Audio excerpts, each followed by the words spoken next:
Dangadi block अंतर्गत देउलकण पंचायत विजु जनता दल तरफ युव नेतृत्व और सांगठनिक बैठक अनुष्ठित हो जाइछि। अधिष्ठात्री देवी माँ खंडुराई मंदिर परिसर में थिबा कल्याण मंडप ठारे पूर्वतन सरपंच युवनेता नरोत्तम बेहेरा अध्यक्षतार अनुष्ठित उक्त बैठक में प्राक्तन मंत्री तथा राज्य बीजेडी वरिष्ठ साधारण संपादक इंजीनियर प्रीतिरंजन घड़ाई मुख्य अतिथि भाव योगदान करथिले। विपर्यस्त आईन श्रृंखला, नारी निर्यातना, बेरोजगार, कृषकों समस्या, विभिन्न आड़े साधारण जनता ठारू फाइन आदाय परी समस्या को नहीं श्री घड़ाई राज्य सरकार उपरे बर्षिथिले।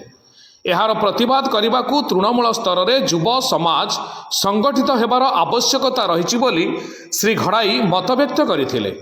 एही अवसर में युवनेता जयप्रकाश साहू को दानगदी ब्लॉक युव सभापति भाव नाम घोषणा करा जायथिला।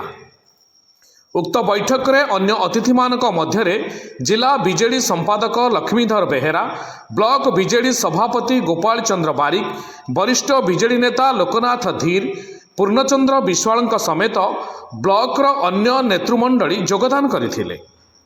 उक्त कार्यक्रम को पंचायत सभापति पंचानन जेना, साधारण संपादक विपिन पात्र, वरिष्ठ नेता विद्याधर नायक, प्रभाकर महांत, लंबोधर महांत, युवनेता अविनाश नायक, रश्मिरंजन महांत, सुखदेव पात्र, विभूतिभूषण महांत, संजय देहुरी, कीर्तन महांत, पुतुल पात्र, सिकुन जेना, नव साहू प्रमुख परिचालना करथिले। Bureau report, Mahagiri news.